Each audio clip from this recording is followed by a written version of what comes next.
O que você vê é chamado de efeito Zanibekov, teorema da raquete de tênis ou do eixo intermediário.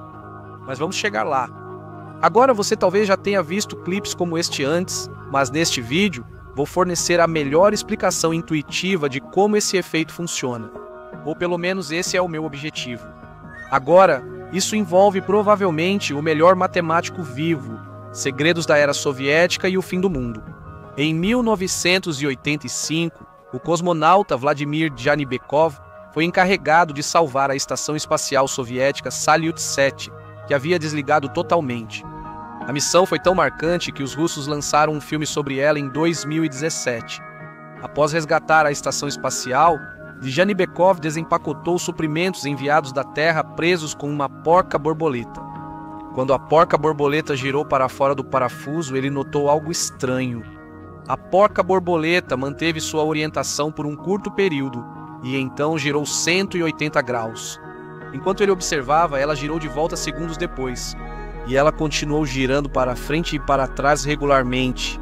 Esse movimento não foi causado por forças ou torques na porca-borboleta.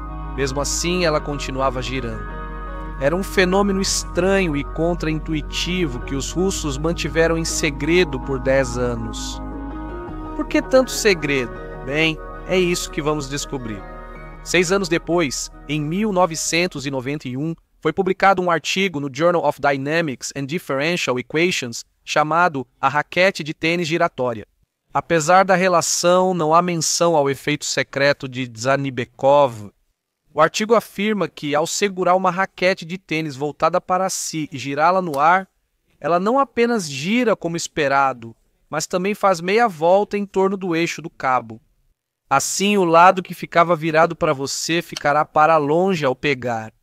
Para entender, precisamos de alguns conceitos básicos. Por exemplo, existem 3 maneiras de girar uma raquete de tênis em torno de seus 3 eixos principais. A primeira é em torno de um eixo que passa pelo cabo, assim.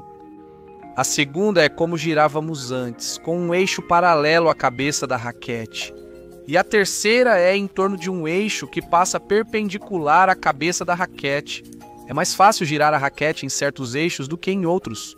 Ou seja, você obtém mais velocidade angular para uma determinada quantidade de torque. É mais fácil girar a raquete em torno deste primeiro eixo. Ela começa a girar muito rápido. Isso ocorre porque a massa está mais próxima desse eixo do que de qualquer outro. Dizemos que seu momento de inércia é o menor quando gira nessa orientação. Girar em torno do terceiro eixo tem o maior momento de inércia, e por isso a raquete gira bem devagar. Isso ocorre porque essa massa está distribuída o mais distante possível desse eixo. Então, esse é o eixo de máximo momento de inércia. Agora, o que você vai perceber com as rotações nesses eixos é que elas são estáveis. Não há rotação nos outros eixos ao girar em torno do primeiro ou terceiro eixo.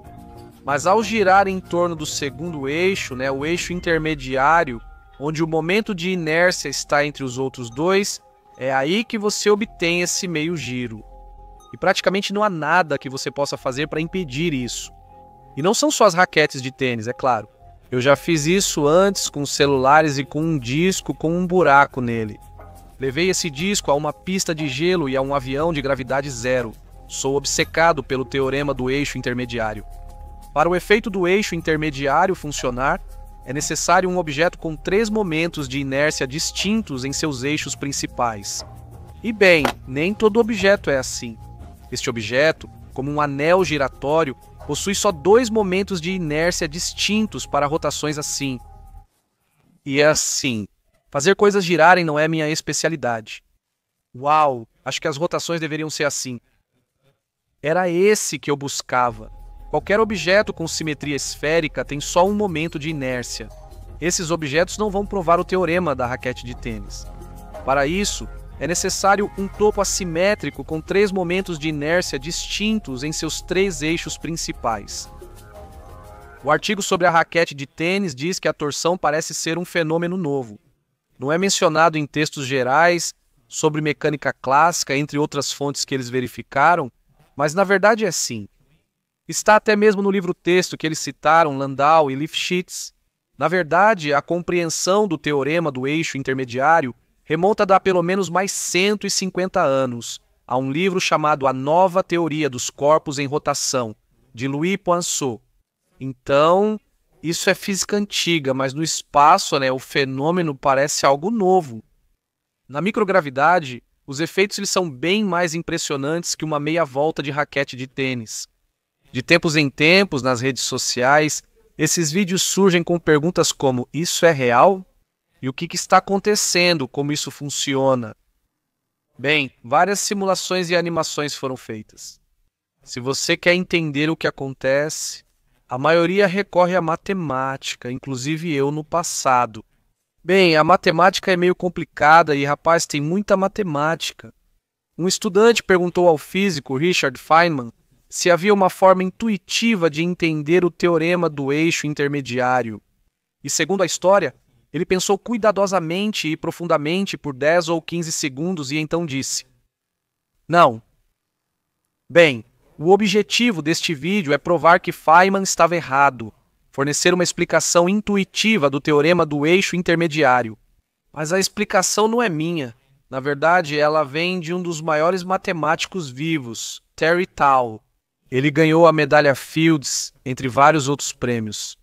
Neste vídeo, pedi uma entrevista para ele, mas ele recusou por estar ocupado resolvendo problemas matemáticos antigos. Então, sabe, é justo. Mas tudo bem, porque temos a explicação que ele postou no Match Overflow em 2011, e é assim que ela diz. Imagine que temos um disco fino, rígido e sem massa centrado no nosso sistema de coordenadas. Adicione massas pesadas nas extremidades opostas do disco ao longo do eixo X. Mesmo sendo massas pontuais, colocarei cubos grandes ao redor para lembrar sua massa significativa. Depois, coloque massas pontuais leves nas bordas opostas do disco no eixo Y. Agora, este disco tem 3 momentos de inércia diferentes em relação aos seus 3 eixos principais. A rotação em torno do eixo X tem o menor momento de inércia, pois só as massas leves se movem. A rotação em torno do eixo Z possui o maior momento de inércia, pois as 4 massas giram. A rotação em torno do eixo Y possui o momento de inércia intermediário. Girando assim, as únicas forças no disco são forças centrípetas que aceleram as grandes massas em direção ao centro. Isso as mantém em movimento circular uniforme. Agora, e se mudarmos de referencial e passarmos a girar junto com o disco? Bem, aí vemos as forças centrífugas aparecerem. Normalmente, eu não gosto de falar sobre forças centrífugas porque, se você analisa as coisas em referenciais inerciais, nunca precisa lidar com elas. Mas se você está em um referencial em rotação, então as forças centrífugas realmente aparecem na análise, empurrando quaisquer massas para longe do eixo de rotação. E essas forças são proporcionais à distância delas em relação ao eixo, neste caso, o eixo Y.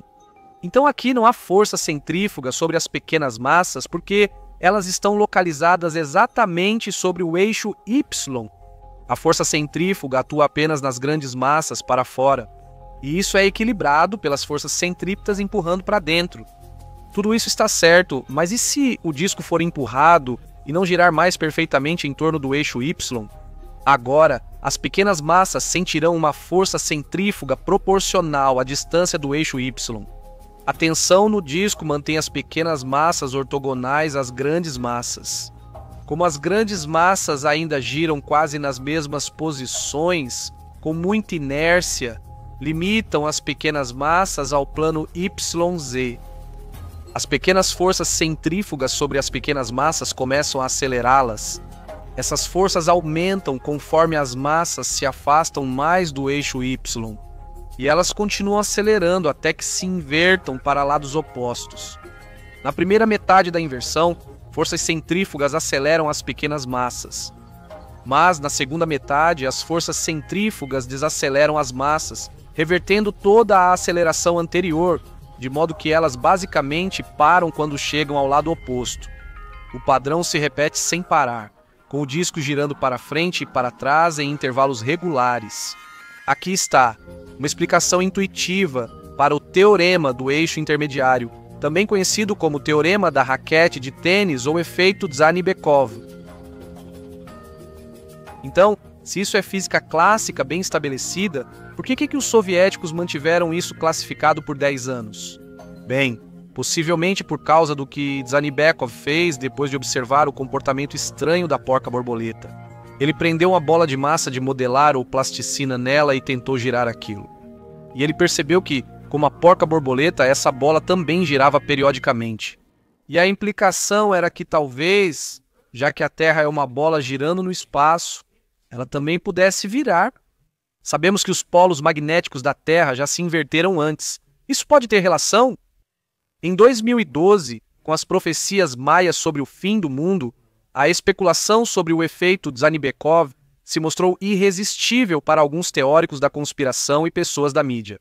Em 13 de maio de 2012, o site oficial da Agência Espacial Federal Russa, Roscosmos, publicou um artigo em homenagem ao 70º aniversário de Dzhanibekov. E nele, eles disseram que a porca giratória de Dzhanibekov causou espanto e, ao mesmo tempo, perigo para uma certa parte do mundo científico. Foi proposta uma hipótese de que o nosso planeta, durante o seu movimento orbital, pode realizar o mesmo tipo de inversão. Então, como avaliamos a validade dessa hipótese? Quero dizer, a Terra realmente vai virar de cabeça para baixo? Podemos ter pistas a partir de experimentos simples feitos pelo astronauta Don Petit na estação espacial. Ele mostra que um livro gira de forma estável em torno de seu primeiro ou terceiro eixo, exatamente como esperaríamos, e um cilindro sólido também gira de forma estável em torno de seu primeiro ou terceiro eixo. Mas um cilindro cheio de líquido girando em torno do primeiro eixo, que é aquele com o menor momento de inércia, é instável, e ele acabará girando em torno do eixo com o maior momento de inércia. Por que isso acontece?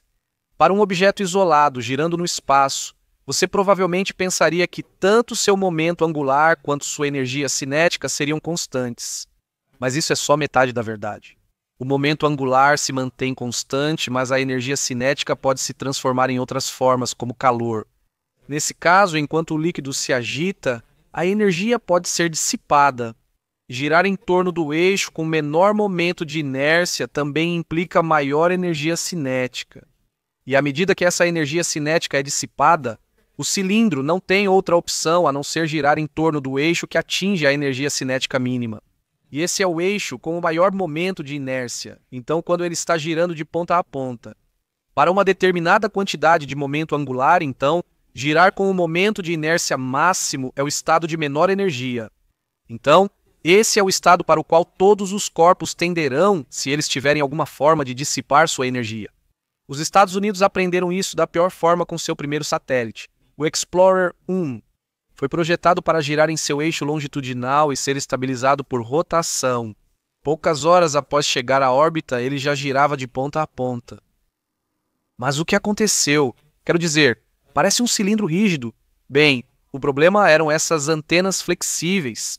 Elas permitiram que o satélite dissipasse energia ao balançar, reduzindo sua energia cinética até que ele girasse em torno do eixo de maior momento de inércia. Agora, a Terra está assim. Ela tem maneiras de dissipar energia internamente e então, com o tempo, passou a girar em torno do eixo com um maior momento de inércia. A maioria dos objetos astronômicos também faz isso. Marte, por exemplo, possui uma grande anomalia gravitacional positiva chamada elevação de Tarsis. E ela está localizada não por coincidência no Equador, porque isso a coloca o mais distante possível do eixo de rotação e garante que Marte esteja girando com o máximo momento de inércia.